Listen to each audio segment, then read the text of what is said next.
Le PSG est champion, on ne prend pas un grand risque en le disant. Il va sans doute gagner la finale de la Coupe de France et se dirige donc vers un triplé historique. En fait, le seul suspense de cette fin de saison, c'est de savoir qui sera élu meilleur joueur de Ligue 1. Pour répondre à cette question, j'ai à mes côtés Dominique Sévrac. Bonjour Laurent, bonjour à tous. Bonjour Dominique et Frédéric Goyard. Bonjour à tous. Alors Frédéric, je vous rappelle les 4 nommés, mais que vous connaissez déjà. Ibrahimovic, Lacazette, Pastore et Verratti. Qui est votre favori ?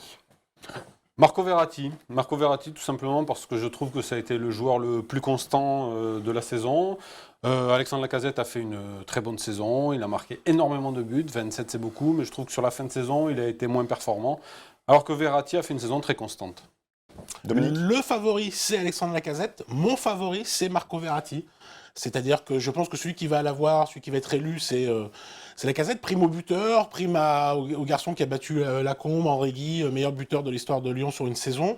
Donc je pense qu'il a impressionné les observateurs qui vont vouloir aussi récompenser la saison de Lyon qui va finir deuxième. Je vous coupe Dominique, il faut juste préciser que les votes ont lieu au mois de mars. Qui vote les joueurs de Ligue 1 et de Ligue 2 et qu'au mois de mars, Lyon faisait la course en tête, Lacazette survolait... Par exemple, un garçon comme Sylvain Armand a dit à Sylvine Macedo, journaliste au service des sports, que lui, il a voté juste avant Bordeaux-PSG, la défaite de Paris à Bordeaux, quand Zlatan injurie les arbitres après le match, qu'il a voté pour Zlatan et que ça n'aurait pas changé son vote, la sortie, le dérapage de Zlatan. Donc Zlatan et Lacazette, sans hésiter. C'est pour donner un petit peu l'ordre d'idée aux gens, à partir de quand ils ont voté, ce Bordeaux-PSG paraît vieux déjà. Mais ce qui veut dire qu'aujourd'hui, on connaît déjà le vainqueur. Hein. Il faut que les gens sachent bien qu'on connaît déjà le vainqueur.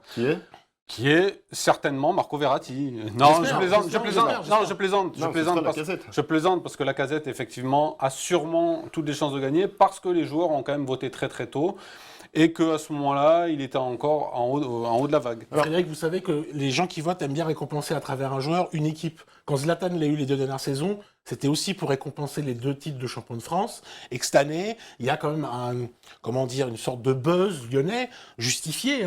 Lyon a fait une très belle saison, Lyon a régalé les gens. Après, pour moi comme pour vous, je pense que Marco Verratti a fait une saison exceptionnelle, que c'est un génie, et que le football en dit plus avec Verratti qu'avec Lacazette. Alors, l'un et l'autre, vous avez d'ailleurs écrit ce matin, Frédéric, que Verratti était le meilleur joueur du PSG sur l'ensemble de la saison. J'ai l'impression que tous les deux, vous faites peu de cas de Javier Pastore. Non, Javier Pastore est un très bon joueur. Javier Pastore a fait une bonne saison, très bonne saison même, mais Javier Pastore, il ne faut pas oublier qu'en début de saison, il n'a pas joué, par exemple, les matchs de Ligue des Champions parce qu'il n'était pas parmi les joueurs titulaires de Laurent Blanc. Donc, on va dire que c'était un choix par défaut au milieu de terrain. Et son attaque était composée, il ne faut ne pas oublier, de Lucas, de Cavani et d'Ibrahimovic. Donc, à un moment donné, on ne peut pas récompenser un joueur qui ne faisait pas partie du 11 titulaire de Laurent Blanc. Et j'ajouterais à ça que dans les grands matchs, notamment ceux de la Ligue des Champions, contre Chelsea en 8e de finale ou contre le Barcelone, qu'au match retour malheureusement puisqu'il était suspendu au match aller, celui qu'on a vu au-delà des autres qui ont tous été bons, notamment contre Chelsea, un peu moins contre Barcelone évidemment, mais celui qu'on a vu au Camp Nou alors que tout le monde sombrait, c'est encore Marco Verratti. C'est que même un soir où ils sont pas bien, celui qui s'en tire, c'est Marco Verratti. Il y a cette faute sur le but d'Iniesta, pas le but d'Iniesta, la chevauchée d'Iniesta, il est peut-être trop haut sur le terrain, mais globalement, il fait un super match. Contre Chelsea, 2 super matchs. Donc il a su élever son niveau en Ligue des Champions, il a été performant partout. Entre les blessures, les suspensions, Zlatan a effectué une saison en dents de scie. Est-ce que c'est une surprise de le retrouver parmi les 4 nommés ? Non, parce que je pense qu'il impressionne la Ligue 1. Quand vous jouez contre Zlatan, moins bon, même moins performant, vous avez toujours... Voilà, vous êtes impressionné. Puis après, je trouve que sa saison est bonne. D'un point de vue statistique, si on regarde celle de Lacazette, il faut regarder celle de 19 Zlatan. buts, 9 passes décisives. Je suis en total désaccord. Je trouve que cette année... 19 buts, 6 passes décisives. Oui, mais on ne juge pas une saison qu'à partir des statistiques. Vous le savez mieux que moi. Cette année, Zlatan n'a pas été à la hauteur de ce qu'il a pu montrer les 2 saisons dernières. Alors, le problème là-dessus, c'est que qui on met à sa place ? C'est ça le souci. Bon, on avait Payet. C'est le seul. Effectivement, on aurait pu se dire que les joueurs auraient pu voter pour Payet. Mais à un moment donné, ce sont eux qui votent. Donc, j'aurais été extrêmement surpris que Zlatan ne soit pas là, parce que sa saison en dents de scie, elle est uniquement à sa blessure. C'est-à-dire qu'un garçon qui n'a pas eu de régularité dans sa saison ne peut pas avoir eu forcément de régularité dans ses performances. 7 semaines d'absence, quand même, lors de la première partie de saison.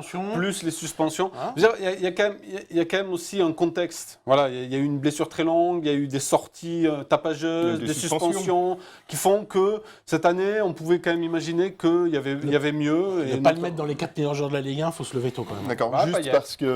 Payet, 15 passes décisives. Je vois que l'horloge tourne. Ah oui. Une dernière question. Donc, on a 3 joueurs parisiens nommés pour le titre de meilleur joueur de Ligue 1. Rappelons que Marquinhos fait partie de la liste des meilleurs espoirs de Ligue 1 et que Laurent Blanc figure parmi les Peut-être va-t-il l'avoir enfin. Ma question, est-ce qu'il va l'avoir? Est-ce qu'il va l'avoir? Laurent Blanc ou Marquinhos? Laurent Blanc. Laurent Blanc, il l'a eu avec Bordeaux parce que ce qu'il avait fait avec Chamac, Gourcuff, mais aussi Wendel, Fernando, des joueurs un petit peu sous-cotés de catégorie B de la Ligue 1 et même du football international, c'était voilà. S'il l'a pas eu l'année dernière, Laurent Blanc, il l'aura pas cette année. Non, le problème, c'est que cette année, je pense que c'est Hubert Fournier qui va l'avoir, parce que comme disait Dominique, avec un effectif qui n'était pas attendu à ce niveau-là en fin de saison, il a réussi à faire une très bonne saison. Donc je pense que ce sera Fournier, même si sur le niveau de jeu du PSG, notamment sur la seconde partie, inciterait à le donner à Laurent Blanc. Son management a changé le PSG quand même, sa reprise en main. Oui, en 2015. Bon, on va quand même suivre la cérémonie dimanche soir. Vous y serez, on y sera, Laurent. Et puis, si Lacazette et Fournier ne sont pas récompensés, vous viendrez vous mettre à genoux et demander pardon lundi prochain. Non, on ne soit pas de prix, Laurent. Non, mais là, vous êtes largement engagé quand même. Vous engagez votre crédibilité. Vous avez dit que Paris avait gagné la Coupe de France. Hein. Ah oui, moi je le répète. Sans aucun problème. On fait le point lundi prochain. Merci à tous.